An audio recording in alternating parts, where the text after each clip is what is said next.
Hi, I'm Dana Obleman. This video is part of my free sleep course for kids 25 months and up right here on YouTube. If you could use some more guidance and check out Sleep Sounds Plus, the link is in the description below.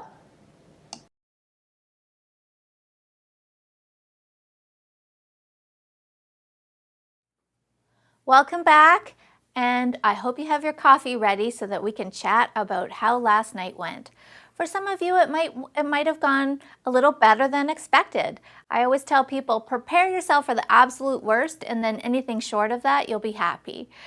For some of you, it might have been exactly what you were expecting, pretty rough. And that's absolutely normal. Everything is well within the realm of normal here. Could have been not as bad or really, really bad, maybe even a little worse than you were expecting.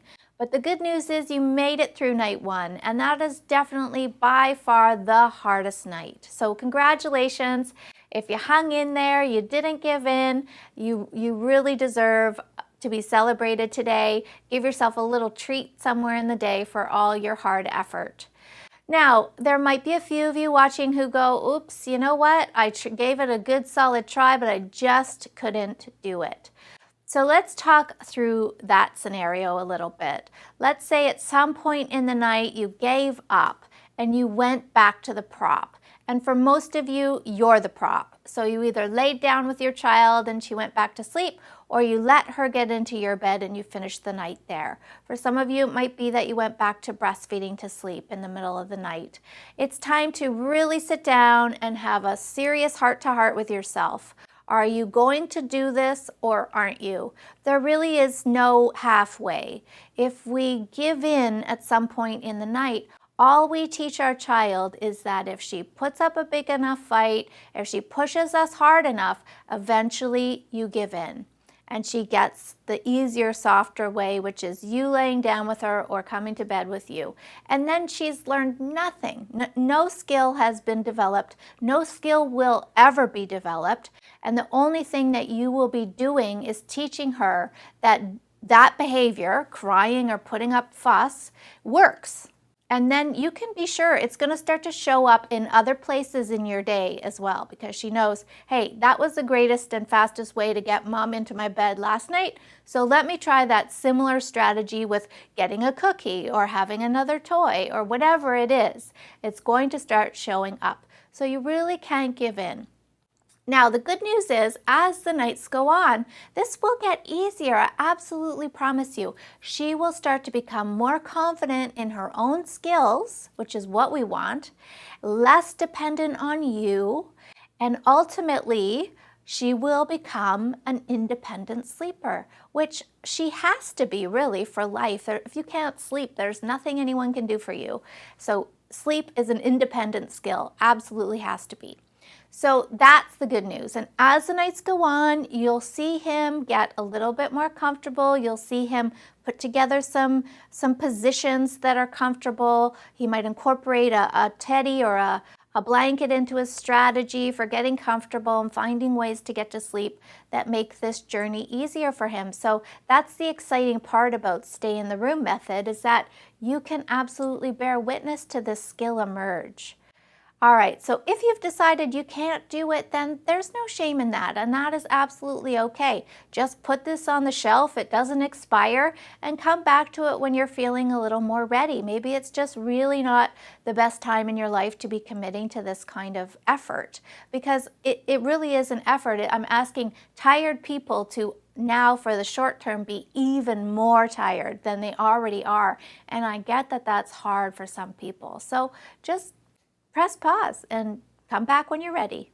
For those of you who did it and are committed, or if you're recommitted to really seeing this through, then let's talk today about going into nap.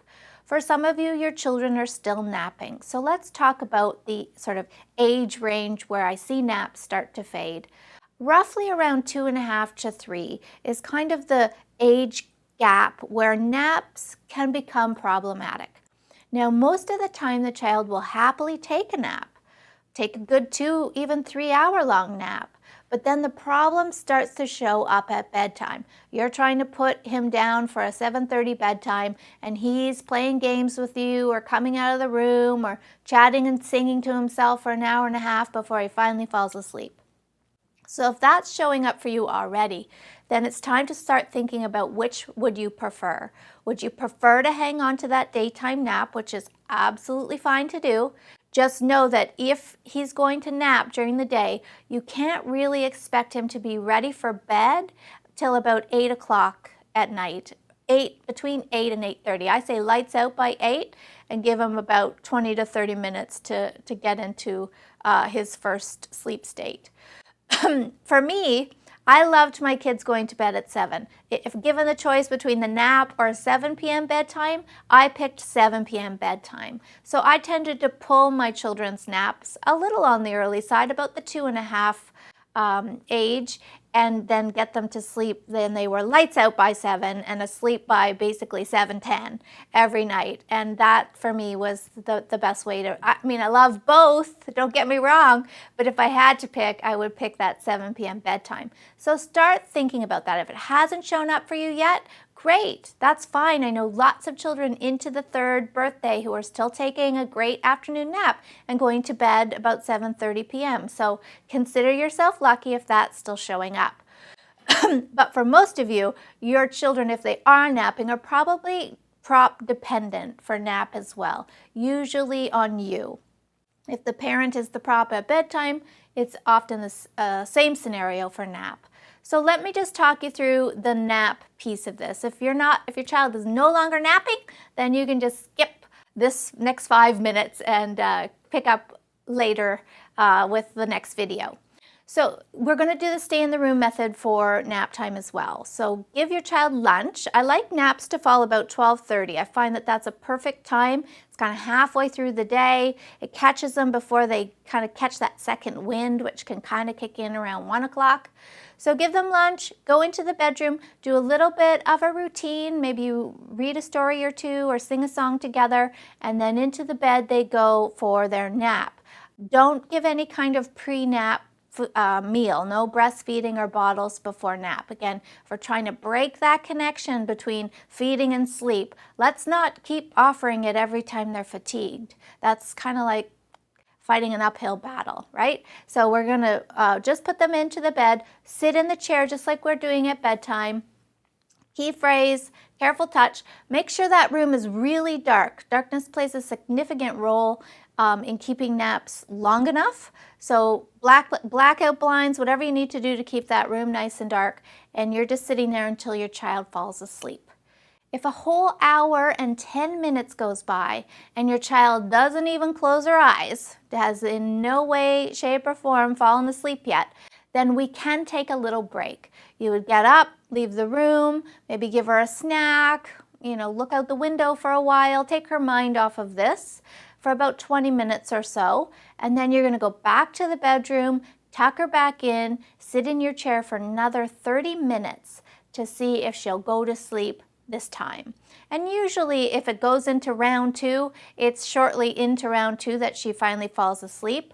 In a rare case scenario, she might not fall asleep for another 30 minutes. If that happens, then we call it nap emergency.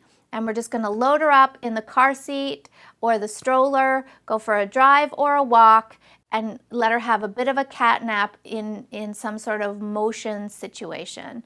Even if she doesn't usually sleep that way, she will this time because she's so fatigued. She'll take a maybe 30, 45 minute, maybe hour-long nap out in the car or a walk, and then you can adjust bedtime a little earlier to compensate and keep going into night 2. No big change tonight for night 2. We're going to sit by that bed, careful touch and key phrase until she's asleep, and know that there should be some small improvements tonight. Somewhere in your night, there'll be a little bit of improvement.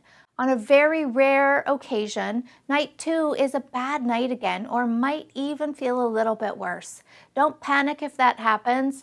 It's sort of your toddler's way of saying, no. Last night I let this slide, this whatever you're up to, I let that go, but tonight I see you're doing it again, and I'm not having it. And so they can dig in a little bit harder into night 2. But for most of you, it should be a little bit better. We'll see you in the morning. Bye for now.